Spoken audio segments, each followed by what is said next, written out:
ನನ್ನೇನೋ ಮೊನ್ನೆ ಬೆಂಗಳೂರು ಮಂಡ್ಯದಲ್ಲೂ ಮಾತನಾಡಿದ್ದಾರೆ. ನಾನು ಅವ್ರ ಹತ್ರದಲ್ಲಿ ನೋಡಿರೋನು. ಕರಪ್ಷನ್ ಅವ್ರ ಬಾಯಲ್ಲಿ ಕಡಿತದೆ ಅಂದರೆ ನಾನು ಉಪಯೋಗಿಸಿದ್ರೆ ಅದು ಏನೇನೋ ಆಗುತ್ತೆ. ನಮಗೆ ನನ್ನ ಹತ್ರ ಇರೋ ಯಾರು ಸ್ನೇಹಿತರು ಅಂಥ ಪದಗಳನ್ನ ಉಪಯೋಗಿಸೋಕ್ಕೆ ಒಪ್ಪಕ್ಕಲ್ಲ. ನಮಗೂ ಬರುತ್ತೆ ಭಾಷೆ, ಬಟ್ ನಮಗೆ ಯಾರೂ ಒಪ್ಪಲ್ಲ. ಅವೆಲ್ಲ ನಿಮ್ಗೆ ಅಲ್ಲ ಅಂತಾರೆ ಭಾಷೆನ ಉಪಯೋಗಿಸೋದು. ಇವರು ಟಿಕೆಟ್ ಕೊಡೋಕ್ಕೆ ಹೆಂಗೆ ಫಿಕ್ಸ್ ಮಾಡ್ತಿದ್ರು, ಅಥವಾ ಬೇರೆಯವ್ರ ಸೋಲ್ಸೋಕ್ಕೆ ಯಾವ ಕ್ಯಾಂಡಿಡೇಟ್ ಹಾಕೋಕ್ಕೆ ಅದಕ್ಕೆ ಮಾತಾಡ್ತಿದ್ರು, ಎಲ್ಲ ಗೊತ್ತಿದೆ ರೀ. ರಾಜಕಾರಣ ಇವರು ಮುಖ್ಯಮಂತ್ರಿ ಆದಾಗ ಅಥವಾ ಅಪೋಸಿಷನಲ್ಲಿದ್ದಾಗ ಯಾವ್ಯಾವ ಕರಪ್ಷನ್ ಬಗ್ಗೆ ಅಥವಾ ದುಡ್ಡಿನ ಬಗ್ಗೆ ವ್ಯಾಪಾರದ ಬಗ್ಗೆ ಕುಮಾರಸ್ವಾಮಿಯವರಿಗೆ ಅಲ್ಲ ರೀ ಮಾತೇ ಆಡಬಾರ್ದು.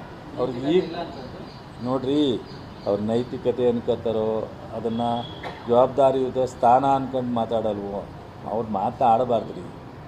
ಮಾತಾಡೋಂಗಿದ್ರೆ ಎದುರುಗಡೆ ಬಂದು ಮಾತಾಡಬೇಕು. ಈಗ ನಮ್ಗೆ ಅಸೆಂಬ್ಲಿಲಿ ಅವಕಾಶ ಇಲ್ಲ ಅವರಿಗೆ, ಅವ್ರು ಕೇಂದ್ರಕ್ಕೆ ಹೋಗ್ಬಿಟ್ಟಿದ್ದಾರೆ, ನಾವು ಇಲ್ಲಿದ್ದೀವಿ.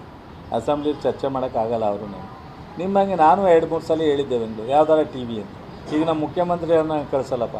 ಆ ಥರ ಚರ್ಚೆ ಮಾಡೋದಾದರೆ ನಾನು ಬರ್ತೀನಿ, ನಾನು ಒಬ್ಬನೇ ಬರ್ತೀನಿ, ಅವರು ಒಬ್ಬರೇ ಬರಲಿ, ಅಥವಾ ಅವ್ರು 4 ಜನ ಕರ್ಕೊಂಬಲ್ಲಿ ನಾನು ಒಬ್ಬನೇ ಬರ್ತೀನಿ. ನನಗೆ ಇನ್ಯಾರ ಕರ್ಕೊಂಬರ್ಬೇಕು ಅದು ಅವರೇ ಸೂಚನೆ ಕೊಟ್ಟರೆ ಕರ್ಕೊಂಬರ್ತೀನಿ, ಚರ್ಚೆ ಮಾಡೋಣ. 4 ಜನ ಟಿ ವಿ ಅವ್ರ ಮುಂದೆ ಚರ್ಚೆ ಮಾಡೋಣ.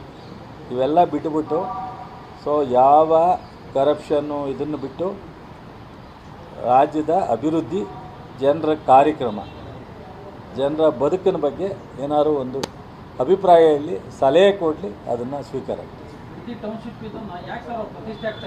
ಪ್ರತಿಷ್ಠೆ ಆಗಿ ತಗೊಂಡಿಲ್ಲ, ಇದು ಮಾಡೋದು ಸೂಕ್ತ ಅಂತ ಹಲವಾರು ಒಪಿನಿಯನ್ ಬಂದಾಗ ಮಾಡಿದೆ.